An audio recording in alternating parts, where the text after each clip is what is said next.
আমাদের প্রত্যেকের মধ্যে আল্লাহ রাব্বুল আলামিন এমন কিছু শক্তি দিয়েছেন, মানে ধরো এন্ডে যতটুকু মানুষ এসছে আল্লাহ তাআলা ইবে সমস্ত কিছু সামিউল বসির, সব দেখে সব শুনে, এবং এতে রু নামে জিনিস দিয়ে রে। রু কি এবার কোনো আল্লাহ রু হইল আয় আল্লাহর আদেশ। কি আরে কথা ন হয় আল্লাহর আদেশ। আদেশ কি?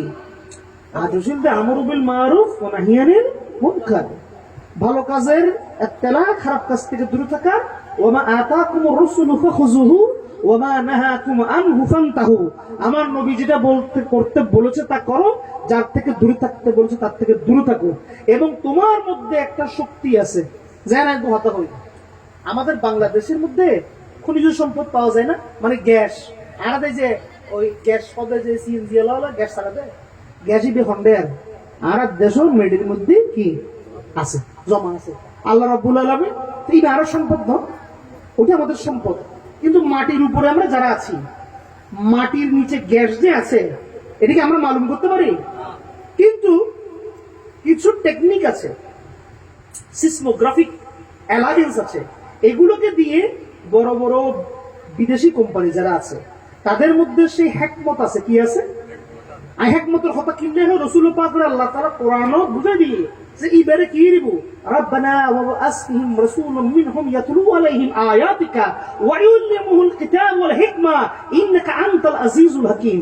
আমার নবীকে আল্লাহ বলছেন যে আমার নবী তিনি কি তোমাদের মধ্যে থেকে আমি একজন রাসূলকে প্রেরণ করেছি, যিনি করবেন কি ইয়াতলু আলাইহিম আয়াতিকা, কোরআনের আয়াতকে তোমাদেরকে পড়ে শোনাবেন, ওয়া ইউল্লিমুহুল কিতাব, এবং কিতাবের মধ্যে যে বিশেষ জ্ঞান আছে সেই জ্ঞানকে তোমাদের মধ্যে শিক্ষা দিবেন, এবং কি ওয়া ইউযাক্কিহিম, এবং তোমাদেরকে পবিত্র করবেন। তাহলে আমার নবী পাক কি হলেন? নবী কেন পাক হইলেন? কথা না বুঝে এখন তো বর্তমানে জমানা জি বেশি বোধ কে যেন পাক কইলো কত দলিল কি না পাক কইলো কি তো দলিল না। এটা আসলে কথাটা এইটা সুন্দর না দলিল বলাটা। যেমন দলিল মানে কি আমরা বুঝি সাব রেজিস্ট্রার অফিসে জায়গায় দিয়ে আছে জিওর মনে জিবি কিডনি, আজি আবুল কাসেম সদর হওয়া, ই বেরকম দলিল আছে, ই বে এসিল্যান্ড অফিসে কি সাব রেজিস্ট্রার অফিসে পাওয়া যায়, ঠিক কিনা? ঠিক না? কোরআন সুন্নাহ কি এরকম সাব রেজিস্ট্রার অফিসে পাওয়া জিনিস? এইটা হইলো আমাদের জন্য কি বলেছেন আল্লাহ, কিতাবুন মুবিন, সুস্পষ্ট কিতাব। এটা হলো সুস্পষ্ট কিতাব, অস্পষ্টতাকে দূর করে মানুষের মধ্যে নূর ভরে দেয়া, মানুষের মধ্যে নূরুল্লাহ, আল্লাহর নূর চোখকে দিয়ে দেখার যে ক্ষমতা দেয়ার যেই মাসলা, এইটার কিতাবের অংশ হইল কোরআন। আয় যদি নজানা মানুষে ভুল করিলি ভুল করি পারে, জানা মানুষে যেন ধরো কোয়াক ডাক্তার মানে কি ল্যাম্পো ডাক্তার, কি হয় ল্যাম্পো বা আয় আবার পেশাগত ডাক্তার কি ইবে কোরআনের যে কথা হয় ইবে পেশা নয়, কিন্তু নেশা। কিন্তু ব্যক্তিগতভাবে আমি হৃদরোগ বিশেষজ্ঞ, মেডিসিন বিশেষজ্ঞ, তাহলে ওটার আলাদা জিনিস। আমার আমি যদি একজন বিশেষজ্ঞ হিসেবে ভুল করি এটি কিন্তু জঘন্য অপরাধ। কিন্তু যে বিশেষজ্ঞ না, যে ওটার সম্পর্কে যার কোনো জ্ঞান নেই, সে ভুল করতেই পারে, ঠিক কিনা? তার ভুলটা করাটা ভুল ঠিক হবে না, কিন্তু তার ভুল করাটাকে মানুষ অতটুকু ফোকাস করবে না। কিন্তু আমি যদি জ্ঞানী মানুষ ভুল করি তাহলে বিশাল সমস্যার কথা, ঠিক কিনা? যেমন আমরা যারা তরিকতের পথে আছি, যারা তাসাউফ ভিত্তিক চর্চা করি, যারা আহলে সুন্নাত ওয়াল জামাতের, আহলে সুন্নাত ওয়াল জামাত কিন্তু আসলে তাসাউফ ভিত্তিক যে চর্চা, এটার নামই আহলে সুন্নাত ওয়াল জামাত। আমার কথাগুলো বুঝেন, কথাগুলো আমি চেষ্টা করি সবসময় বুঝিয়ে দেওয়ার জন্য। এখানে অনেক ধরনের আলেম ওলামা অনেক সময় এসেছিলেন, আমি তাদেরকে ক্লিয়ার করেছি। তাদের মধ্যে তাসাউফের সূক্ষ্ম জ্ঞানটা না থাকার কারণে শুধু কোরআন হাদিস পড়লেই কিন্তু তাসাউফের জ্ঞান হয় না। আরে বাবা, আপনি আমাকে একটা কথার উত্তর দেন। আপনাকে, আপনি যত বড় বুজুর্গ হন, আপনাকে যদি কেউ আসে বলে, একটা হিন্দু এসে বলে যে বাবা আপনি একটু বলেন তো আল্লাহ কয়টা, আমি কি বলবো? আমি বলবো আস্তাগফিরুল্লাহ, আল্লাহ তো একজন, ঠিক কিনা?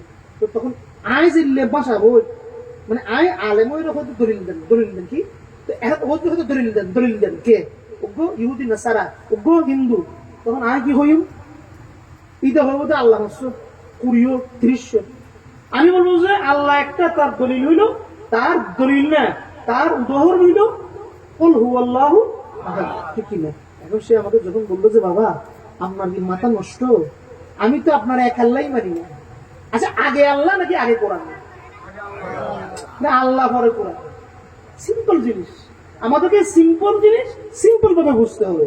আগে আল্লাহ, আল্লাহর বাণী কোরআন এলে বই কিতাব আরবি লেখা কত আছে, আরবি ভাষার মধ্যে যে কুত্তার হচ্ছে হয় কিলাব মানে কুত্তা, ইবে কি গালি হইব নাকি ইবে তালি হইব? নখা কথা আল ইবে তো গালি, কুত্তার বাচ্চা ইবে তো আরবি ভাষা তো খাইলে গালি, বাংলা ভাষা তো হইলে কি গালি, ইবে কি ভালো হইব না? কত না বুঝে তো খারাপ কথা জিবে বাংলাতে জিবে আরবি নাই নে। কোরআনের মধ্যে আল্লাহ সূরা লাহাবের মধ্যে কি কথা আবি লাহাব আবু লাহাবের আদংশ, তুমি কি আল্লাহ বলা দোয়া বুঝি তো আল্লাহ কথা বুঝুন করি। দেখেন এই যে কথাগুলো আমি আলোচনা করছি এগুলো কিন্তু গভীরভাবে বোঝার জিনিস। আমার নবী দু জাহান, দেখেন আল্লাহ হলেন কি মালিক, কি মালিকের মালিকানাকে প্রচারণার দায়িত্ব হল নবী আল্লাহর, ঠিক কিনা? আল্লাহ পাক কিন্তু গালি দেন, আল্লাহ গালি কি বলা হতো না? কথা বুঝলেন? আল্লাহ হকদার। নবী মুহাম্মদ রাসূলুল্লাহ কি করেছেন? খোদার খোদাইকে মানুষের মধ্যে প্রচার করার জন্য নিজের আমিত্বকে মান আরাফা নাফসাহু ফাকাদ আরাফা রাব্বাহু, প্রাথমিক একক যদি কেউ হয় এটা নবী মুহাম্মদ রাসূলুল্লাহ সাল্লাল্লাহু আলাইহি ওয়াসাল্লাম, ঠিক না? ইনি করে ইনি এমন ভাবে দাওয়াই আল্লাহ হিসেবে কাজ করেছেন, উনি আল্লাহর প্রধান সেনাপতি, ঠিক কিনা? উনি ওনাকে এমন ভাবে মানুষের কাছে প্রেজেন্ট করেছেন, আল্লাহর বিরুদ্ধে যাওয়ার ওনাকে দেখে আল্লাহর বিরুদ্ধে যাওয়ার কারো ইচ্ছা থাকলেও সেটা মরে গেছে। জোরে বলে সুবহানাল্লাহ। আরে আবু বকর, ওমর, ফারুকরা কি ছিল? মুসলমান ছিল। আরে আমি বলছি না তো, কোরআন সুন্নাহ বলছে এবং ইসলামী কি বলছে, ইতিহাস বলছে। তারা সবাই কনভার্টেড। কথাগুলো বুঝছেন? কনভার্টেড মানে কি?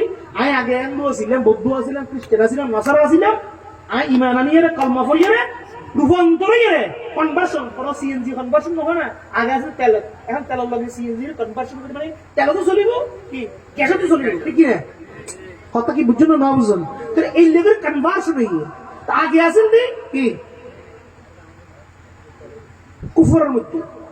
আমার নবী পাকের কাছে এসে উনার দর্শন দেখে, দেখেন একটা হলো আমাদের পারসেপশন, মানে ধরুন আমি পানি খাই, একটা পানি খাইলে আর একটু ভাব নো, পানি খাইলে যে ভাব হয়, চা খাইলে কি একই ভাব হয়? চা তো গরম জিনিস, পানি হলো নর্মাল, ঠিক কিনা টেম্পারেচার।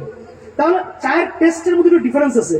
আর তো পানিও লিকুইড, চাও তো লিকুইড, আবার কোল্ড ড্রিঙ্কসও কি লিকুইড, ঠিক কিনা? তাহলে আমি যে ডিফারেন্সিয়েশনটা করি কেমনে, এটা পারসেপশন হয়। আমার কি হয়? এটা পারসেপশন, একটা বোধ হয়। বাবা কোরআনে শরীয়ত তুই কোন সেভেন আপ কোন স্প্রাইট দেখি প্রমাণ করতে পারবে না? আরে গাদা না বুঝে কথা। আমি মানুষ যদি গাদা পেলে আচরণ করি কিন্তু মুশকিল। কোরআন না ছিল আমার একক একটা গাইডলাইন, ফ্রেমওয়ার্ক, কিন্তু ওই ফ্রেমওয়ার্কের মধ্যে চলে ডিম আমরা পোস্ট ডিম করি, অমলেট করি নাকি করি না? আমার কথাগুলো বুঝতেছেন? আবার কি করি, সিদ্ধ করি, হ্যাঁ, আবার ডিমের কারি করি, তো সবগুলো কি দিয়ে হয়? ডিম দিয়ে না? তো এই পারসেপশনটা আমি শিখেছি কোথেকে? আমার যারা পুরোধা, আমার যারা সিরাতুল মুস্তাকিম আনআমতা আলাইহিম, আমি কথাগুলো বুঝাচ্ছি যে আমি আমার মা থেকে শিখছি ডিম কোনটা, ঠিক না? বিভিন্ন ফল বিভিন্ন ভাবে খায়, কিছু ফল চুলে ভিতরটা খায়, কিছু ফল গোটা খায়, ভিতরটা খায় না। খেজুর উপরেরটা খায়, ভিতরের বিচিটা খায় না, খায়। আবার কলা চুলে ভিতরটা খায়, উপরটা খায়, উপরটা খায় না বানর বলবে তাকে, মানুষ না, ঠিক কিনা? তাহলে এই যে আমি শিখেছি কোথেকে? কোরআন থেকে, হাদিসের থেকে। আরে আমি গাঁজাখোরের মতো কথা বলতে হবে না। গাঁজাখোর তো গাঁজা খেয়ে বুঝে না, আমি তো গাঁজা না খেয়ে এমনি বুঝি না, তো আমার আর গাঁজাখোরের মতো ডিফারেন্স কি? এই সাধারণ জ্ঞান বুঝতে হবে আমার, যে আমি এই তরকিবগুলো শিখেছি কার থেকে? আমার মুরব্বী। আরে বুঝো না কথা, আই তারা বাসা মুরব্বী, তারা হতে কি এই তারা কি নহয় ফির নহয়, কি হতো মুরব্বী। এখন নতুন কিছু সাহেব গুরু ডান্ডু মসজিদ কেউ সাহেব কি, এখন সাহেবের ডিফারেন্সিয়েশন, এইটার ডেফিনিশন এত ব্যাপক হয়ে গেছে, কে সাহেব কে সাহেব না, এটা ওই সাহেব বোঝান না। আমার কথা বুঝছেন না বুঝুন নাই